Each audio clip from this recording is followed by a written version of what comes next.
Hello again and welcome back to the channel. Richard back here again with another unboxing video and review all in one for this one. One of my favourite films, Brian De Palma film, The Untouchables, with Kevin Costner, Robert De Niro, Andy Garcia, Charles Martin Smith and Sean Connery. Got this today. It's the new 4K Ultra HD Blu-ray collector's set. I got it from Zavvi in the UK. So let's get this open and we'll have a look at the back. Okay, so it's a hard outer shell. It's a slip box, as you can see. That is a sticker. Yep. The age certificates for the UK and Ireland are not. They are part of the design. It's quite a nice looking outer box.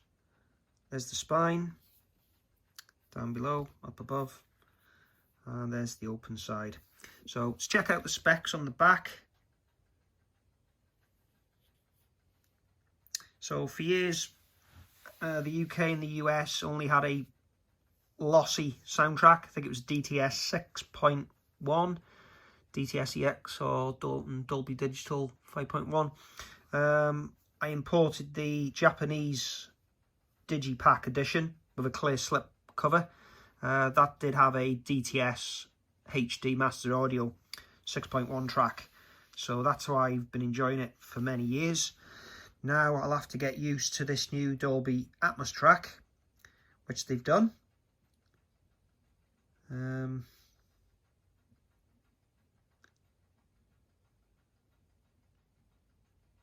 The Blu-ray now features the DTS HD Master Audio 6.1 track, which I've had for many years on the Japanese set. So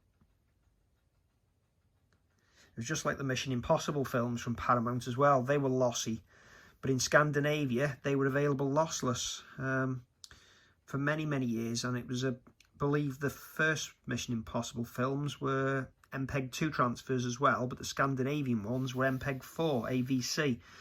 So yeah, okay, this one's got Dolby Vision as well as Dolby Atmos. Okay, so let's slide out the Steelbook, and it's quite a tight fit, this one. Okay, there's a look inside. It is a good hard cardboard shell. Yeah, it's not flimsy like the Indiana Jones set.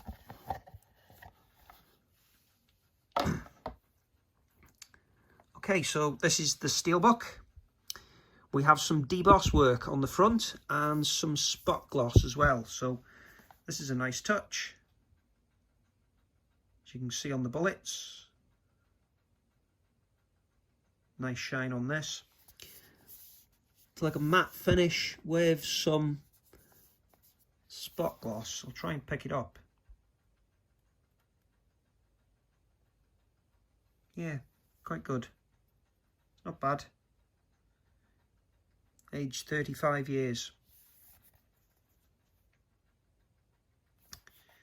There's the spine. And let's flip to the rear, and we have a deboss as well. There. And another. And another. And another one. Okay, so opening it up, we have the 4K disc,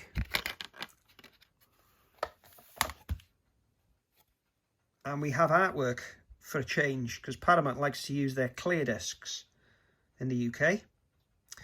Okay, wishful thinking, let's see.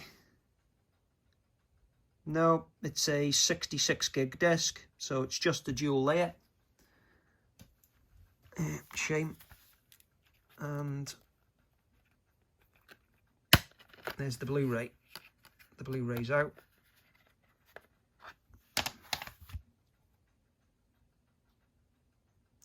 Okay, it's got German certificate on it as well, so it should have German support here. Okay, there was nothing else in here, was there? Yeah, post it. Okay, so here's the art cards housed in the Steelbook.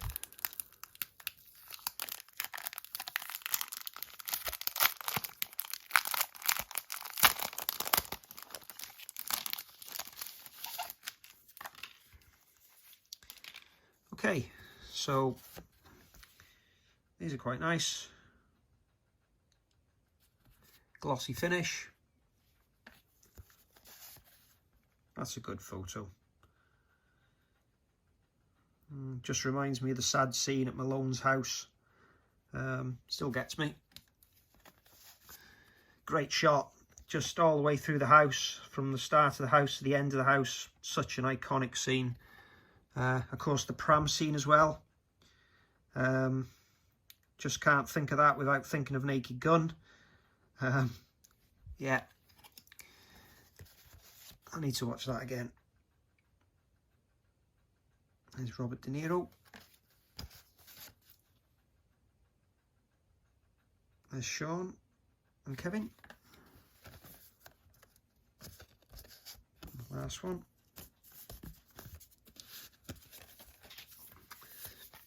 Okay, we have a Elliot Ness business card. There's no special treatment. It's not like an American Psycho here. I don't think they're going to flip out over their business cards.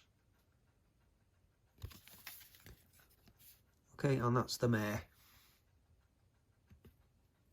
Oh, we have stuff on the back from the mayor. I'll pause that there so you can have a read.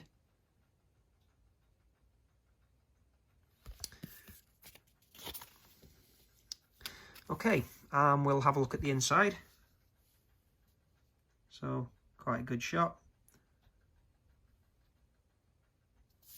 And finally the poster, which is it's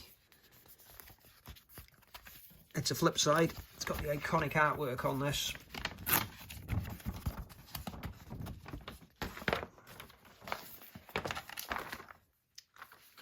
Okay.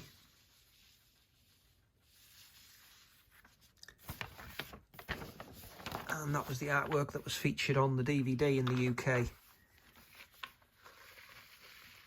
Just so you can get an idea of the size of that poster, that is the Blu-ray case. Right about there. So you can see it's about 3 cases high and 3 cases wide. 2, 3, yeah, and 3 up the top. Okay, just going to get this in the player and we'll check out the menus and have a look at the metadata. Okay, so just putting the disc into the Pioneer LX800. We'll check out the menus. Going to have a few scenes that come up now which we can't skip.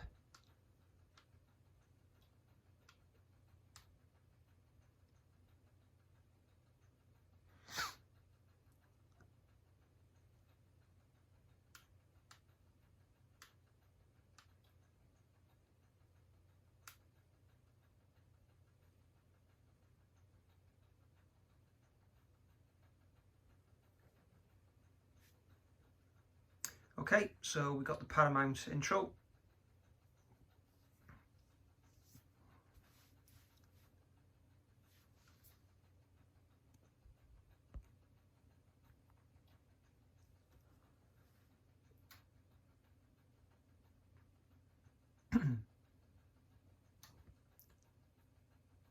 Okay, so you can pause that there if you wish. These are the options that you've got available on this Paramount 4K disc. Okay, so I'm going to select English. We'll have a look at the menus once we're in. Can't skip this.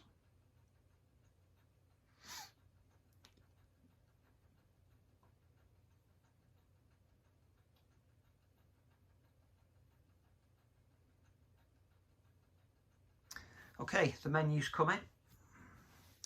Right, so we've got 4 options: play, settings, scenes and extras. Let's have a look at the settings. So again, you can pause that there if you wish. This is a shot of the audio tracks we've got available. And for my Czech friends, there is a Czech soundtrack. There's also Czech subtitles as well. So that's a list of everything. Okay, if you don't like the English Dolby Atmos track, you can't go back to the 6.1. So you'd have to use the Blu-ray.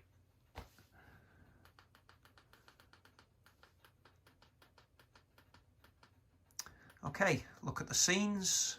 We've got 24 scenes. And as they move to the right, it automatically pans to the next batch of 5.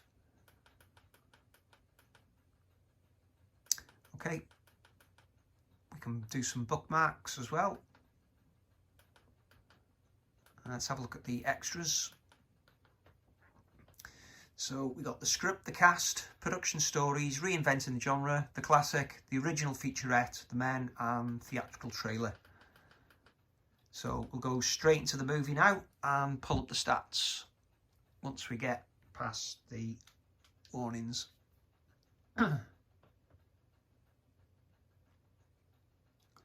One more.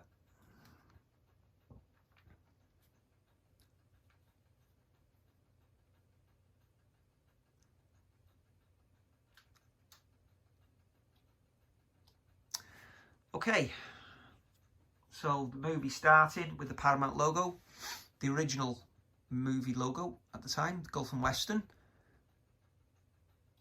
Seeing a good bit of grain structure in the background.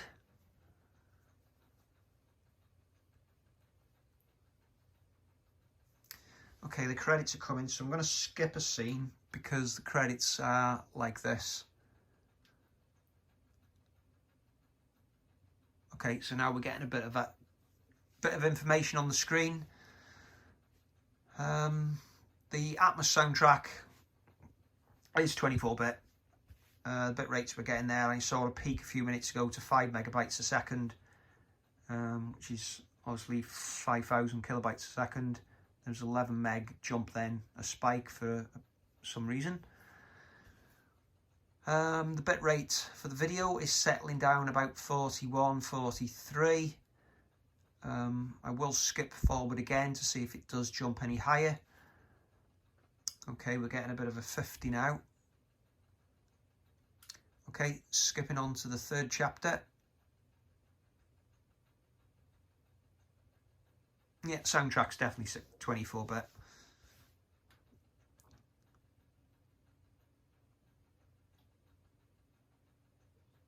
Okay, so it seems to be sticking at the 50s.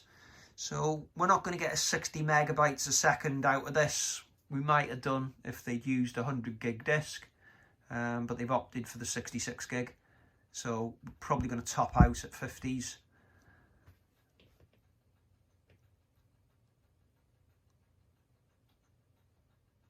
Okay.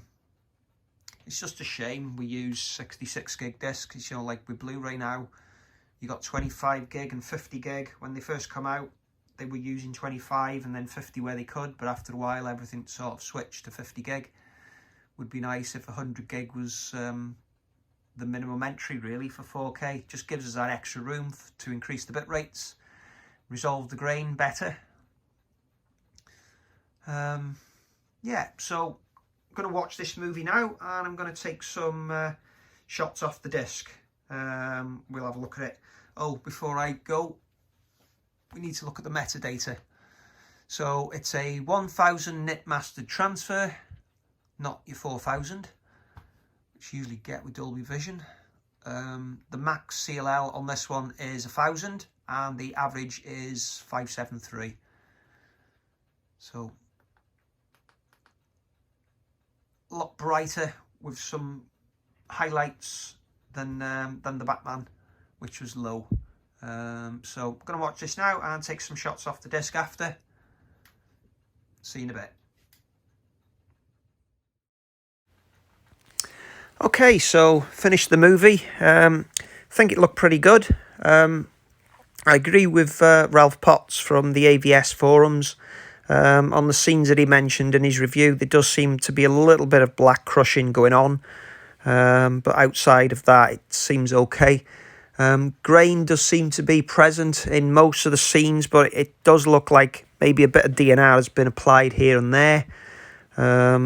Like Ralph said as well, the close-ups do appear a little bit soft, but it could obviously be the lens that it was shot on. But one thing for sure, it looks possibly the best it's going to look on the versions that I've owned. Easily beats the DVD and the Blu-ray. And the Atmos track is not overpowering. It's staying true to the original format of the film, so it's pretty okay. The large spike that I saw on the bitrate at the start, that was actually the bullet firing at the end of the credits. So yeah, overall quite happy with the presentation. Yeah, quite a nice upgrade from Paramount. So yeah, if you like the film, please give us a like and comment down below. Yeah, I thought the soundtrack, the Ennio Morricone soundtrack, was superb as well. Such a great score, a great composer, and yeah, such a great film. Yeah, if you like the video, please give us a like and comment down below if you're a fan of the film, and please consider subscribing for more, because it really helps me out a lot. Anyway, thanks a lot again. I'll leave you with the last few remaining screen grabs. Thanks a lot. Goodbye.